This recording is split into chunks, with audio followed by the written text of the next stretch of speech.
विकलांग विधवा बहू की शादी। कौशल्या और रघुवीर की एक बेटी थी सविता। सविता को बचपन में ही पोलियो मार गया था, जिससे वह एक पैर से अपाहिज थी। सब लोग उसे दया की दृष्टि से देखते थे और अपने माँ बाप की बहुत लाडली थी। उसकी आंखों में कभी आंसू नहीं आने देते थे। सविता अपाहिज जरूर थी, लेकिन कभी कामों में कुशल थी। स्कूल में भी वह सभी अध्यापकों की प्रिय थी। एक दिन कौशल्या बोली, सुनो जी, सविता ने 11वीं पास हो गई है। हमारी बेटी दिव्यांग है, उसके लिए भी ऐसा ही लड़का ढूंढना पड़ेगा। लगता है उसकी शादी करने में बहुत मुश्किलें आएंगी, इसलिए अभी से लड़का देखना शुरू कर दो। रघुवीर कहते हैं, हाँ कौशल्या, सही कहती हो। सविता कितनी सुंदर और सद्गुण संपन्न है, लेकिन प्यार की वजह से मेरी बेटी की जिंदगी खराब हो गई है। सविता ने अपने माँ और बाबूजी की बात सुन ली। वह पास आकर बोली, बाबूजी, क्या मैं आप सब पर बोझ हूं? मेरा पैर खराब है, इसका मतलब ये तो नहीं मैं किसी पर आश्रित रहूंगी। फिर कैसे हुई मेरी जिंदगी खराब? कौशल्या, मन मत छोटा कर बेटी, किसने कहा तू बोझ है? तू हमारी आंखों का तारा है। सविता कहती, मैं पढ़ाई के साथ साथ कुछ करना भी चाहती हूँ, जिससे मैं खुद पर निर्भर रह सकूं। इधर सविता की पढ़ाई पूरी हो गई, उधर रघुवीर सविता के लिए लड़का ढूंढने लगा। सविता के लिए परेश का रिश्ता आया। परेश रसायन फैक्ट्री में काम करता था। परेश अपनी मां रमा और अपने पिताजी मुकेश के साथ सविता को देखने के लिए घर आया। मुकेश, अरे बेटा, लड़की का तो पैर खराब है। परेश कहता है, पिताजी, अगर मैं दिव्यांग लड़की से शादी करूंगा तो मुझे किसी का जीवन संभालने का सौभाग्य मिलेगा। रमा, उसकी मां, कहती है, बेटा, तेरी जिंदगी है, तू जो भी फैसला हो सोच संभल कर लेना। परेश कहता है, देखिए सविता जी, मैंने आपकी जितनी तारीफ सुनी है, मैं खुद को आपसे मिलने से रोक नहीं पाया। क्या आप शादी के लिए राजी हैं? सविता कहती है, परेश जी, मैं एक अपाहिज लड़की हूं और आप पूर्ण रूप से स्वस्थ हैं। क्या आप अपाहिज लड़की को स्वीकार करेंगे? परेश कहता है, सविता, मैं जिंदगी भर आपका सहारा बनने के लिए तैयार हूं, अगर आपको ऐतराज ना हो। सविता कहती है, अगर आप तैयार हैं तो मैं भी खुश नसीब हूं कि मुझे आप जैसा जीवन साथी मिलेगा। सविता और परेश की बहुत धूमधाम से शादी हुई। चारों तरफ चर्चा थी कि बड़ी सौभाग्यशाली है सविता, जो दिव्यांग होते हुए भी उसे इतना अच्छा पति मिला। रमा कहती है, बहू, आज तुम्हारा पहला दिन है, इतनी जल्दी कैसे उठ गई? आराम से उठ जाती। सविता कहती है, मां, मुझे जल्दी उठने की आदत है, मैंने नाश्ता बना दिए है और आप सब लोग नाश्ता कर लीजिए।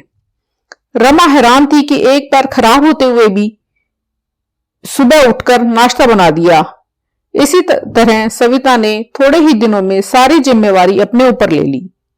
सविता से सभी बहुत खुश थे। रमा कहती है, परेश, तेरी बीवी लाखों में नहीं करोड़ों में एक है। मैं तो डरती थी कहीं ऐसा ना हो कि दिव्यांग लड़की से शादी करके कहीं मेरे बेटे की जिंदगी खराब हो जाए। परेश कहता है, मां, मेरा फैसला कभी गलत नहीं हो सकता।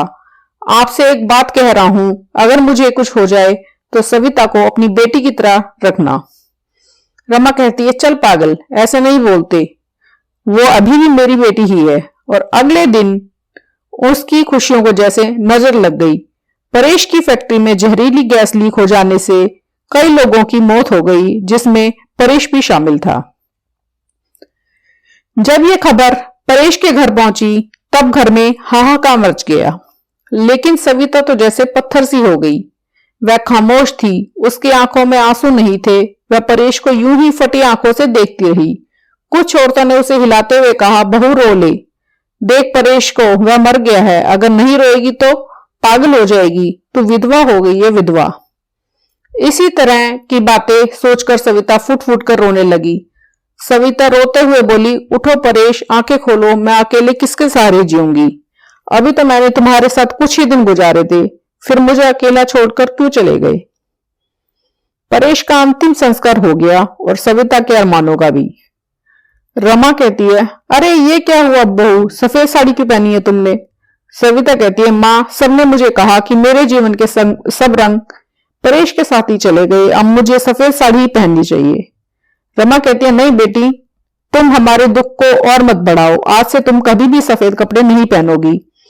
हफ्ते महीने यूं ही शोक में गुजर गए। कौशल्या और रघुवीर सविता को लेने के लिए आए।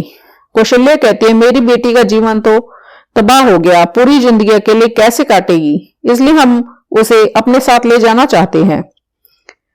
रमा कहते हैं, देखिए समधन जी, सविता कहीं नहीं जाएगी।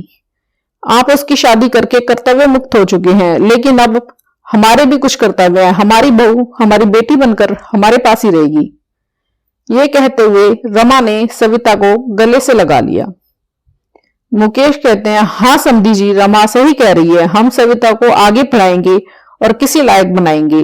आप चिंता मत करना, हम अपनी सविता को पलपुखों पर बिठाकर रखेंगे। सविता कहती है, माँ बाबूजी, परेश इनके इकलौते बेटे थे, अब तो वह नहीं है, तो मैं भी इनको छोड़कर चली जाऊं ये सही नहीं है। मैं इनके पास ही रहकर इनकी सेवा करूंगी। सविता के बाबूजी चले जाते हैं। अब सविता अकेली थी। उसने अपना सारा ध्यान पढ़ाई में लगा दिया। ऐसे में उसकी मुलाकात गौरव से हुई, जो समय समय पर सविता की पढ़ाई में मदद करता था। गौरव मुकेश के दोस्त का सबसे अच्छा बेटा था। उसका काम के सिलसिले में परेश के पिता के पास आना जाना लगा रहता था। गौरव इंजीनियर था और बड़ी ही सहनशील स्वभाव का संस्कारी लड़का था। चारों तरफ औरतें बातें बनाने लगी। एक औरत बोली, अरे देखो कैसी विधवा है, सफेद साड़ी नहीं पहनती, पति का जरा भी दुख नहीं है। तो दूसरी बोली, बन संवर कर कॉलेज आती है, बेचारे रमेश और मुकेश का तो बुढ़ापा ही खराब है। तीसरी औरत ने कहा, पहले इस लड़के का घर में आना जाना ठीक था, लेकिन अब परेश नहीं है तो इसे जवान विधवा बहू के घर नहीं आना चाहिए। लेकिन सविता को किसी की बातों से कोई फर्क नहीं पड़ता था, क्योंकि उसके साथ ससुर थे। रमा जब इतनी अच्छी बहू के लिए लोगों की ये बातें सुनती तो वह तड़प उठती थी, रोने लगती थी। सविता ने अपनी मेहनत से बीएड कर ली और विकलांग कोटे से वह एक शिक्षिका के रूप में नियुक्त हो गई। रमा कहती है, सुनो परेश के पापा, हमारी सविता अब एक टीचर बन गई है। लोग न जाने कैसे कैसे ताने देते हैं, हमें अब उसकी शादी कर देनी चाहिए। मुकेश कहते हैं, सही कह रही हो रमा, विधवा है, अनाथ नहीं, जो लोगों की उल्टी सीधी बातें सुनेंगे। हम अपनी बहू की शादी धूमधाम से करेंगे। मुकेश ने जब अपनी बहू के रिश्ते की बात कुछ लोगों से की तो लोग कहते हैं, अरे मुकेश, तू पागल तो नहीं हो गया, विधवा बहू की शादी करना चाहता है तू?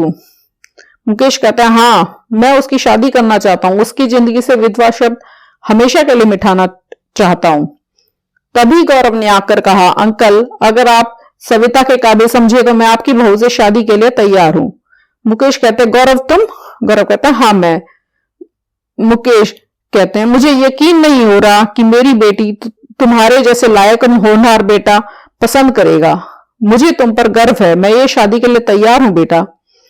तभी मुकेश घर आके सविता से कहता है, सविता बेटी, तुम जानती हो मैंने हमेशा तुम्हें अपनी बेटी से बढ़कर माना है। मैं चाहता हूं तुम्हारी जिंदगी के अधूरे सपने को मैं पूरा करूं। मैं तुम्हारी शादी गौरव से करना चाहता हूं, तुम्हें कोई एतराज तो नहीं है? सविता कहती है, पिताजी, परेश की जगह शायद ही मैं किसी को दे पाऊं, लेकिन आपने जो मेरे लिए किया है वो कोई नहीं कर सकता। आपका फैसला मेरे सर आंखों पर, जैसा आप कहें मुझे मंजूर है। और फिर सविता और गौरव की धूमधाम से शादी हो गई। सब खुशी खुशी रहने लगे। आपको यह कहानी कैसी लगी कमेंट बॉक्स में बताइएगा। अच्छी लगी हो तो लाइक कर दीजिएगा और चैनल को सब्सक्राइब कर लीजिएगा।